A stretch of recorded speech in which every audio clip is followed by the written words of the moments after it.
Hello everyone and welcome to Cinderful Gaming. I hope you're all doing well, I hope you're all staying safe, and most of all, I hope you're all fighting that war against the Grey. Today's video, we're going to talk Battleline in Warhammer Age of Sigmar, and does it even matter anymore? Now, this has been a little bit of a hot topic, and I guess you could also have the same conversation about core in Warhammer 40k as well, as both these have gone through a very similar sort of changes and uses within the games that they are seeing. And so in today's video, we're going to talk about what Battleline was, what it is now, the pros and cons of what it is now, and also we're going to look at maybe a verdict at the end, some thoughts after I've sort of put this all down, give my thoughts after actually all talking through all of the stuff I think on it, and maybe some fixes, changes, or maybe keeping it the way it is. I'd love to hear your thoughts on Battleline and what it is currently, what it used to be, the pros and cons of it. Let us know in the comments below what you think, but let's get cracking on into it. And so let's start off with what it was. Now, this is looking back at the very beginning of Age of Sigmar. Battleline units were the core foundations of an army in the narrative of the world.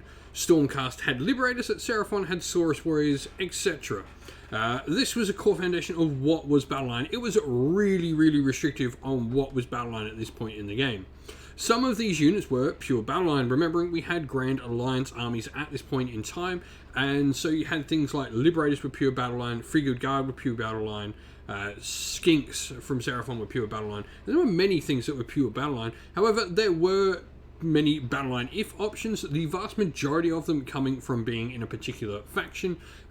So you had ones that became Battleline if you were playing, say, Saurus Warriors became Battleline if, I'm pretty sure, if you were playing full Seraphon, or you could take your Gitmob Grots if you were playing in Gitmob subfaction or faction.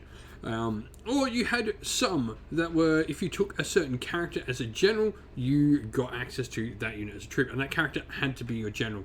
So this was prominent for things like Wanderers, with all the different things like a Waystalker, Wayfinder, and Waywatcher, all gave you different options, and some of the Seraphon characters did as well. And this was a plentiful thing. Your general had to be the one to unlock the battle line. And outside of Beastclaw Raiders having their Beast Riders, there were no monster battleline options across the game in any other faction. And these units, the behemoths that were the Beastclaw Raiders, did not lose the behemoth keyword when they became battleline. So that was massive as well. So you could have 4 battleline options, all monsters, but they would take up your 4 behemoth slots as well.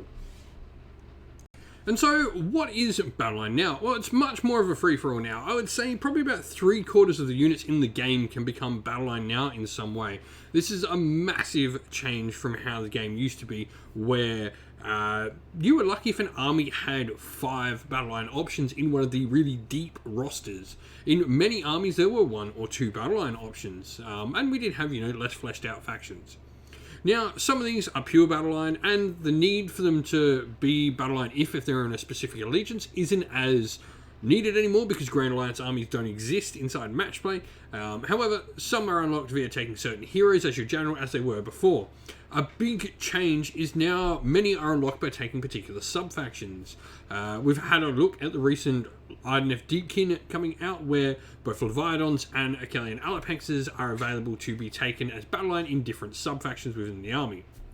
Now, many armies, as mentioned by the Leviathan, have access to monster and other unique styles of units as Battleline, like the Achillean Alapex. So we now have more things becoming Battleline, so these armies are varying up in different ways now. So let's talk about the pros of this. And so the pros. Now, these are the 3, I think. Now, outside of talking about GW makes more sales with Battleline, everything being Battleline, that aside, you do have potentially the ability to have a wider variety of armies. With all these different bits and pieces, people can form an army around almost any unit in their range that takes their fancy. If we're, once again, looking at the Idenef Deepkin, you love sharks, and I know some people who really love them, you can take an army dominated by those sharks as your Battleline. In addition, you can also take many more of these elite style low model count build armies, which are great for getting people into the game. Now, this is a catch-22 because generally those elite models are more expensive. So while you might not be spending $100 buying 2 boxes of something like zombies, you're instead going to buy $100, spend $100 on 1 model. It's not necessarily a saving in buying this, but it is less models to paint, which in itself is a benefit to a new person getting into the hobby.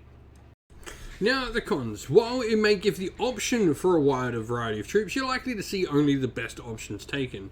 I think probably one of the big issues is allowing sub-factions to unlock Battleline options. It sort of shoehorns people down into particular builds because you're going to have those more prominent or cheaper options, or those ones that get the most out of going to a sub-faction, so you're going to see that army appear more. Now, with every unit able to be Battleline, you're less likely to see a mix of basic and elite troops, and rather just see multiple of the more powerful option. Now, I look back at earlier editions, you would see some lesser troops alongside some more powerful troops, and you would have to sort of pick your fights or where you were.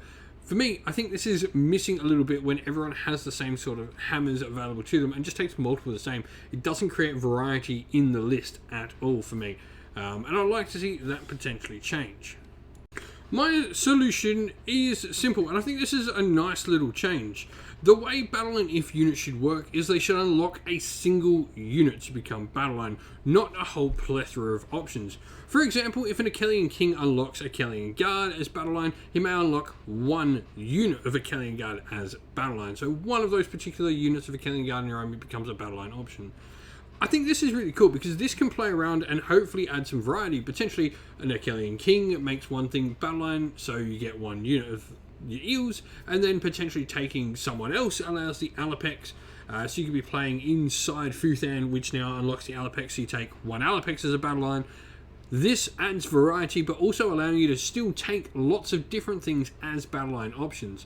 So if you want to have that army of lots of Alapex, you could take one Alapex and then have your King in, take a unit of eels, and then have to take a unit of Reavers, which is standard, and then you can take as many Alapexes around that as you want. For me, I think this is a nice little simple change. But what do you think of Battleline? Let us know in the comments below.